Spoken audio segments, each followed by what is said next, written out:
Hello friends, English सीखो हिंदी में आप सभी का स्वागत है। इंग्लिश सीखो हिंदी में आज हम सीखेंगे यूज ऑफ कुड कुड के उपयोग के बारे में। तो चलो शुरू करते हैं। यूज ऑफ कुड, इसकी सरल पहचान है जब हिंदी वाक्यों के अंत में सका, सकी, सके, सका था, सकी थी, सके थे आते हैं तो उस क्रिया का अनुवाद कुड में होता है। चलिए साधारण वाक्य देखते हैं। साधारण वाक्य में सर्वप्रथम कर्ता की अंग्रेजी, फिर कुड रखा जाता है, उसके बाद क्रिया का फर्स्ट फॉर्म रखा जाता है, उसके बाद कर्म की अंग्रेजी की जाती है और अंत में अन्य वाक्य का अनुवाद किया जाता है। प्रथम वाक्य देखते हैं। हम लोग आपकी मदद कर सके। तो सर्वप्रथम कर्ता भी, इस वाक्य के अंत में सके आया है इसलिए कुड रखा जाएगा। उसके बाद क्रिया का फर्स्ट फॉर्म हेल्प, फिर कर्म और अन्य वाक्य, तो इसका अनुवाद होगा वी कुड हेल्प यू। अब नेक्स्ट वाक्य देखते हैं। बच्चे यहाँ आ सके। तो सर्वप्रथम कर्ता द चिल्ड्रन, इस वाक्य के अंत में सके आया है तो कुड, फिर क्रिया का फर्स्ट फॉर्म कम, फिर कर्म और अन्य वाक्य, तो इसका अनुवाद होगा the children could come here. Next वाक्य, हम उसके साथ अंग्रेजी बोल सके। तो कर्ता भी, अंत में सके है इसलिए कुड, फिर क्रिया का फर्स्ट फॉर्म, फिर कर्म और अन्य वाक्य, तो इसका अनुवाद होगा we could speak English with him. चलिए अब नकारात्मक वाक्य देखते हैं। नकारात्मक वाक्यों में सर्वप्रथम कर्ता की अंग्रेजी, फिर कुड रखा जाता है, उसके बाद नॉट रखा जाता है, उसके बाद क्रिया का फर्स्ट फॉर्म रखा जाता है, फिर कर्म की अंग्रेजी की जाती है और अंत में अन्य वाक्य का अनुवाद किया जाता है। चलिए प्रथम वाक्य देखते हैं। बच्चे वहां नहीं जा सके। तो सर्वप्रथम कर्ता द चिल्ड्रन, सके आया है अंत में इसलिए कुड, नहीं का नॉट, क्रिया का फर्स्ट फॉर्म गो, फिर कर्म और अन्य वाक्य, तो इसका अनुवाद होगा the children could not go there.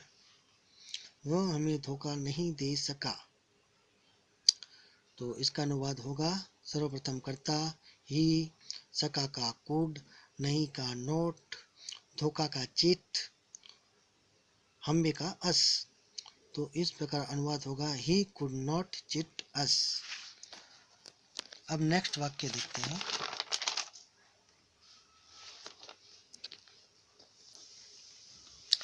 आप इन सवालों के जवाब नहीं दे सके। तो इसका अनुवाद होगा you could not answer this questions. चलिए अब प्रश्नवाचक वाक्य देखते हैं। प्रश्नवाचक वाक्य में जब प्रश्नवाचक शब्द वाक्य के बीच में हो तो सर्वप्रथम प्रश्नवाचक शब्द की अंग्रेजी, फिर कुड रखा जाता है, फिर कर्ता की अंग्रेजी की जाती है, फिर क्रिया का फर्स्ट फॉर्म रखा जाता है, फिर कर्म की अंग्रेजी और अंत में अन्य वाक्यों का अनुवाद किया जाता है। चलिए वाक्य देखते हैं। मैं वहाँ कैसे पहुँच सका। तो इस वाक्य में प्रश्नवाचक शब्द बीच में आया है कैसे, तो सर्वप्रथम कैसे का अनुवाद हाउ, फिर सका आया है अंत में इसलिए कुड, उसके बाद कर्ता आई, उसके बाद क्रिया रिच और फिर कर्म और अन्य वाक्य, तो इसका अनुवाद होगा how could I rich here. Next वाक्य देखते हैं। आप समय पर क्यों पहुंच सके।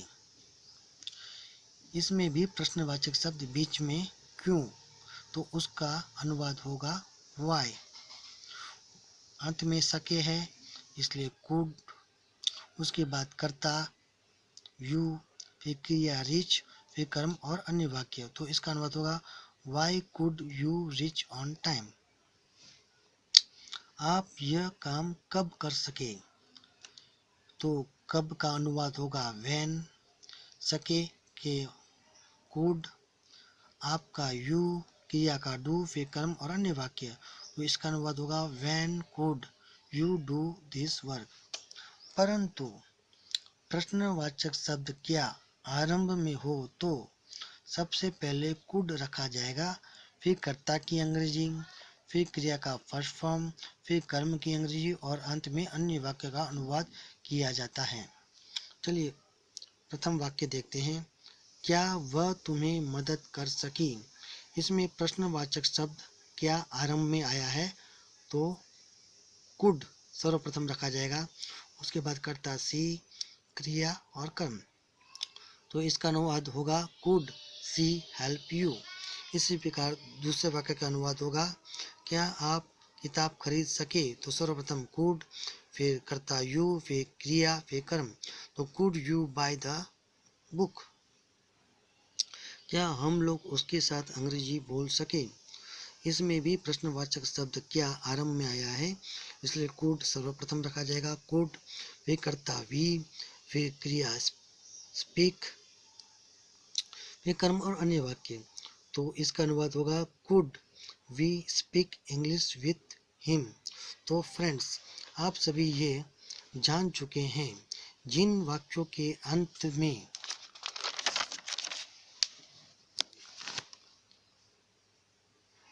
सका, सकी, सके, सका था, सकी थी, सके थे आते हैं, तो उस क्रिया का अनुवाद कुड में होता है। अच्छा फ्रेंड्स, मैं अब विदा लेता हूँ। नेक्स्ट वीडियो में फिर मिलेंगे। धन्यवाद।